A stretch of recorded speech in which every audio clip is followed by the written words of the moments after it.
This is your underlying energy. And I feel like this week, what you're being urged to look at is, I think, not even urged, I think you will, that's what happens, is it's over. Whatever happened, it's over. It's finished. It's gone. It's done.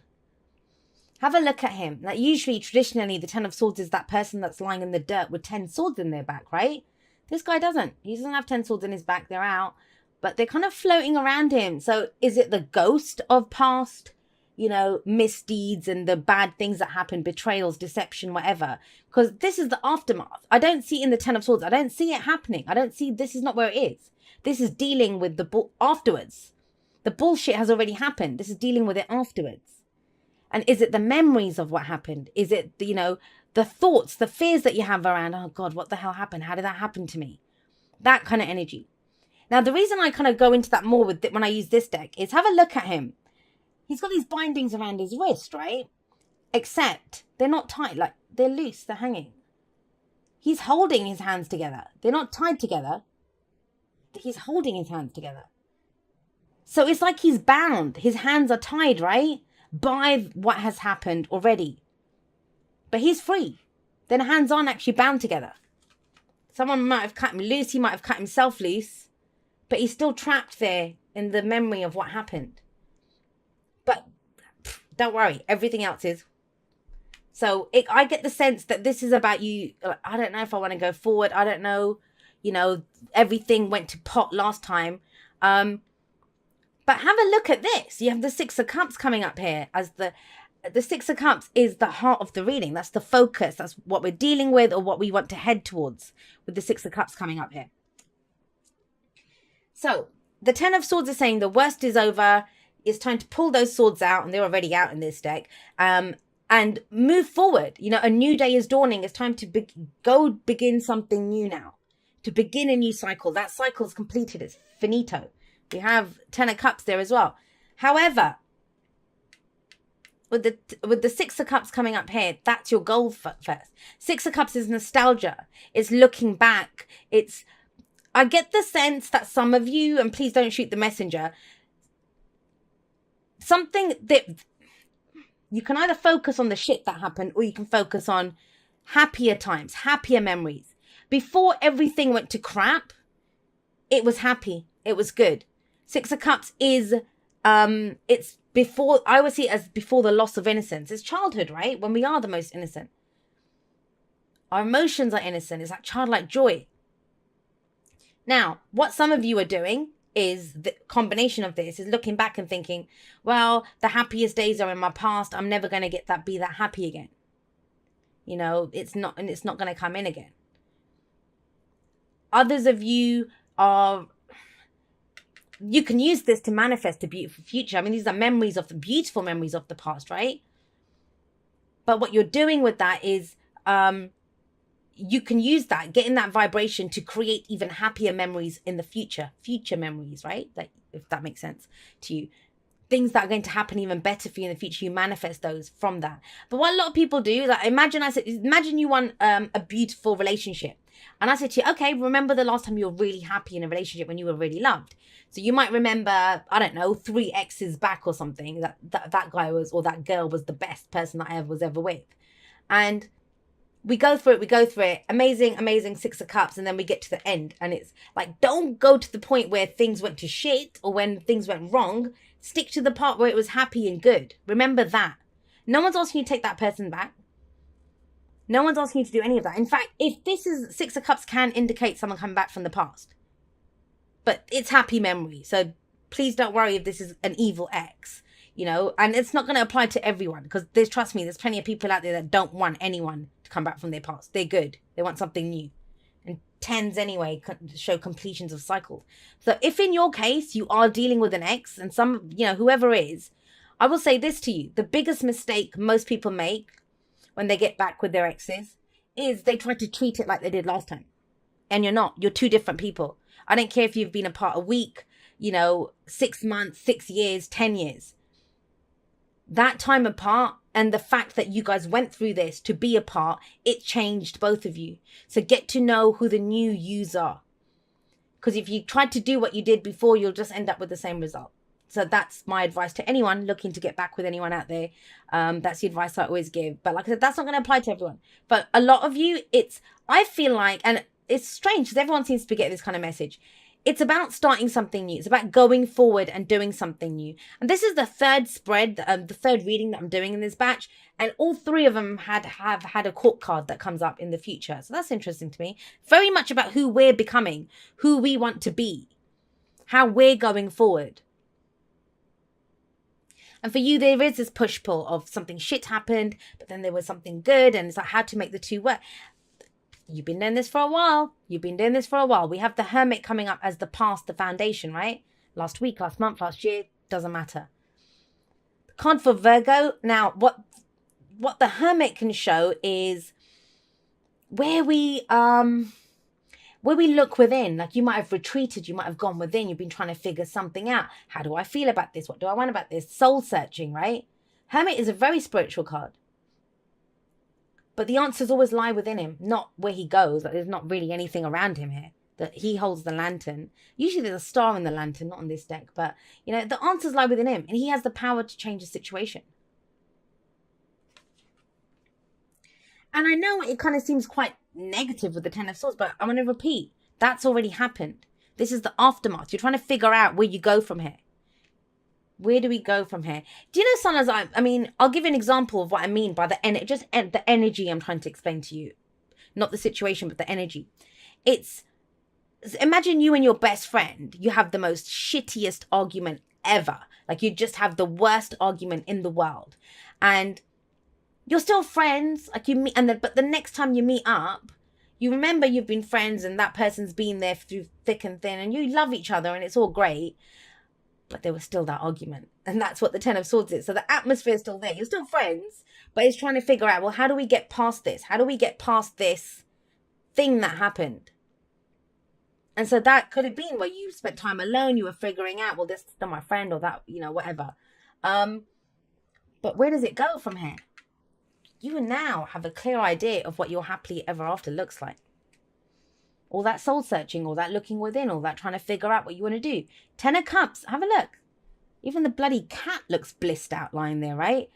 And they're cuddling up, doing their kind of Netflix and chill thing in front of the fireplace. And this is whatever. Each of us has our own idea of what it is. But this is our happily ever after. When we're truly content, what our heart truly desires.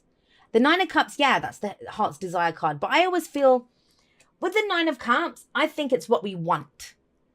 The Nine of Cups is actually a very selfish energy. And like, nothing wrong with being selfish. I think we should all go for our dreams and stuff. Selfish is a much maligned word, right? But think about it. It's what we want. Nine of Cups is what we want. This is where we get what we need. And it's always about sharing it with other people. The family, the group of friends, the reunion, whatever it is with the Ten of Cups there. So I do, I mean, that thing that I gave about the example about the friend, there might have been an argument, and this is about clearing that up. But this looks good. There's an opportunity to make amends. There's an opportunity to be a group again. There's an opportunity. It might not even be you. It might be somebody else has. You know, childhood friends, in the family, something's happened. There is an opportunity for things to come together. With one difference. Which didn't happen before. You have had that loss of innocence. Whatever happened, this could be anything. It's so broad, the energies. But whatever did happen with that Ten of Swords, it's made you the Queen of Swords. Now, that's not a bad thing. She's gone through just about every difficult thing that you can imagine. You know, they call her the divorce queen, the heartbreak queen, the widow queen. She's gone through everything. She's seen it all. She lost her innocence, you know. But she remembers everything. And out of that, whatever she's been through, it's given her knowledge. She's turned all of that experience into knowledge. Now she knows who she is. Now she knows what her truth is. Now she's going to not do anything less than speak her truth. And you better not bring her any bullshit, because she will only expect the truth from you. She can come across as rather stern, very logical. She can come across a little cold, actually. But, if you're dealing with someone like this, and it is a bloody general reading, so let's, it can go both ways. I want you to understand, because the message is always for the person who's watching, right? And there's this need to understand that if you're dealing with someone, or even if you're coming across like that, as someone who's kind of cold, who, very logical, they're willing to support you and help you, but they just don't, they have that kind of, there's a bit of a detachment from the emotional side. That's why, though. Because they went through something. This person has gone through something. But they will speak the truth. They're not going to lie to you. They won't be harsh. They won't be cruel. But they just, they are a little bit more authentic than most people. And as much as people say they love the truth and they love authenticity, most people don't. Most people like politeness and fakery. Smile at me. Be nice to me, even if you don't really mean it. She doesn't do that. And I'd rather take the Queen of Swords over anyone, any day. Just be honest with me. It's fine. Might be uncomfortable for 5 minutes, but I can take it. And she's not gone through 5 minutes of discomfort. She's gone through all of this. But that's what it is. So if I want to say this, and I don't know why it's coming through like this, but I want to say this to you.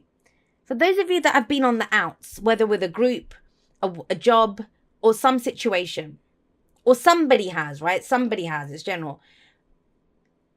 It feels like there is a coming together here. They can come together here. But the communication has to be different, the style. There has to be this kind of honesty now. Even if you've known each other for the whole of your lives, it's a different way of communicating because people change. This has changed you as well. Now, if it's not about groups, because the Ten of Cups isn't only about that, it's telling you that out of this discomfort, out of this, whatever it was, the worst thing that happened, whatever it was, you now know what you do want. But there's 2 tens here. This is the completion of cycles. And so to begin something new, it's telling you to take the happy memories of whatever you went through, the joy that you felt, the great memories, take that with you. Go forward with your truth. And the advice is the sun. The sun is telling you whatever you went through here with the Hermit, because it's sat underneath the Hermit, that soul searching, you have seen great potential for happiness in something.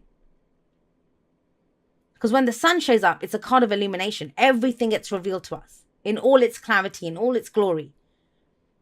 It doesn't just get miraculously fixed. I was telling the Scorpios about this because they got the sun as well, but they got it in their present.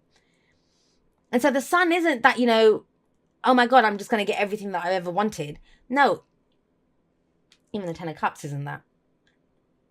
The sun is about seeing it. You see everything. And the example I gave the Scorpios was you go out into your garden at noon, the sun's out. It's going to reveal everything. Now you might see the potential. They're saying, oh my God, it would look so good if we had a gazebo over there. And it would look even better if there was a water feature. I'm not a gardener, you can tell. But, all of this kind of stuff. But it might also show you the weeds. Well, we need to pull the weeds out first. This is new ideas. This is creation. This is whatever you choose to focus on, you're going to give life to. You're going to give life to. But Sagittarius, I'm going to say this to you. Whatever this week, whatever happens, right? And for some of you, you will get a glimpse at the very least of, what makes you happy. There's an opportunity to do that with the Ten of Cups in the present. It's what you're going through. Some of you are just going to keep focusing on this. And I don't know what to tell you guys, the ones that do that. But those of you that can face and think, what would make me happy now? I know I'm in pain. I know I went through this shit. What can make me happy right now? Those of you that can do that, you will get a glimpse of the path to follow. You'll be shown, it will just be revealed to you because we have to look, right? We have to look. And it's very galvanizing because then you get this Queen of Swords energy, ready to go speak her truth, ready to be authentic, ready to go forward and get what she wants. And she'll only accept the truth from other people. She knows what decisions to make. She knows what questions to ask. She knows what information to get. She knows what to do with what people say to her. This is knowing energy. But it's looking for the potential first because these two lead to this. Future never just happens.